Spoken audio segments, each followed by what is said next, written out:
Kur yükseliyor, faiz artırılıyor, enflasyon düşmüyor. Bugün konumuz aslında Türkiye'nin kanayan yaralarından bir tanesi. Peki bu sarmalın sonu ne? Türkiye neden yıllardır kur, faiz, enflasyon üçgeninden çıkamıyor? Bugün bu üç kavram arasındaki ilişkiyi, Türkiye özelinde nasıl birbirini besleyen bir sarmala dönüştüğünü ve çözüm yolları üzerinde konuşacağız. Ekonomide kur, faiz ve enflasyon birbirini doğrudan etkileyen üç temel değişkenler aslında. Kur biliyorsunuz dövizin fiyatı, faiz paranın maliyeti, enflasyon ise fiyatlar genel düzeyindeki artıştır basit tanımlarıyla. Bu üçü adeta bir üçgenin köşeleri gibi birinde yaşanan değişim diğer ikisini de etkileyecek şekilde bir sarmala dönüşebiliyor. Türkiye'de özellikle 2018 sonrasında bu üçgende ciddi bir bozulma yaşandı. Siyaset ve ekonomik güvensizliklerle birlikte döviz talebi arttı, kur yükseldi. Kurdaki artış ithalatı pahalı hale getirdi. Bu da enflasyonu artırdı. Yani baktığınızda hepsi birbirini zincirleme şekilde etkiliyor. Enflasyonu kontrol etmek için faizler yükseltildi ama yüksek faiz yatırımları frenledi. Bu da ekonomiyi soğuttu, işsizlik arttı fakat kur yine düşmedi. Çünkü artık beklentiler bozulmuştu. Teorik olarak yüksek faiz enflasyonu düşürmeli ama Türkiye'de neden işe yaramıyor ya da neden hızlı bir düşüş gelmiyor? Çünkü güven eksikliği var. Yatırımcılar faizin geçici olacağını, tekrar eski haline döneceğini düşündü. Beklentiler bozuk, enflasyon beklentisi yükselmişse fiyatlar artmaya devam ediyor.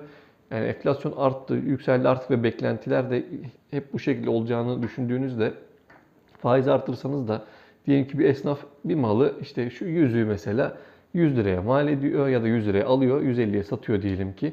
Biliyor ki artık 2 ay sonra bunu artık 100'e alamayacak ya da bunu sattığı 150'ye sattığı 150'ye geri alamayacak. Bunu bildiği zaman bu malı artık 150'den değil de mesela 170'ten satıyor. Bu da doğal olarak beklenti bozulduğu için enflasyonu daha da artırıyor.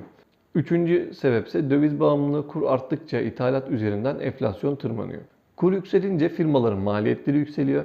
Onlar da bu maliyet artışlarını fiyatlara yansıtıyor. Yine enflasyon artıyor.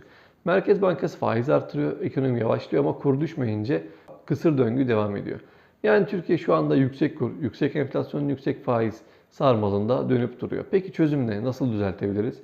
Güven ortamı yaratmak çok önemli. Merkez Bankası'nın bağımsızlığı, öngörülebilir bir ekonomi yönetimi çok önemli.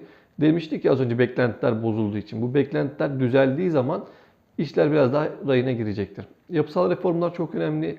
İşte üretim ekonomisine geçiş, ithalat bağımlılığının azalması bunlar çok önemli. Bunların yanında sadece mali değil, hukuki ve diğer konularda da işte eğitim vesaire reformlar yapmak zorundayız. Sadece faizle enflasyon düşmez arkadaşlar. Enflasyon düşmeyince diğerleri de düşmez. Beklentilerin yönetimi çok önemli. Şeffaf iletişim, orta vadeli hedeflerin gerçekçi olması. Bu hedefler gerçekçi olunca insanlar inanınca yine beklentiler düzelecektir.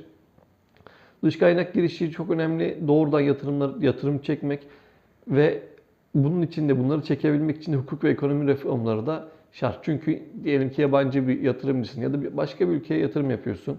Sallıyorum ben buradan Zambiya'ya yatırım yapacağım.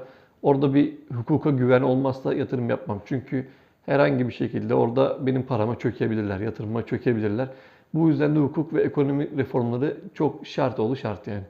Kur, faiz ve enflasyon bu üçlüyle boğuşan bir ekonomi sürdürebilir. Olmuyor ne yazık ki ama doğru adımlarla bu sarmalı kırabiliriz. Peki sizce Türkiye nasıl bir yol izlemeli yorumlara yazın. Üzerine tartışalım arkadaşlar. Beğenmeyi, abone olmayı unutmayın. Bildirimleri mutlaka açın ki bundan sonraki videolarımda yine karşınıza hızlıca düşebileyim. Bir sonraki videoda görüşmek üzere.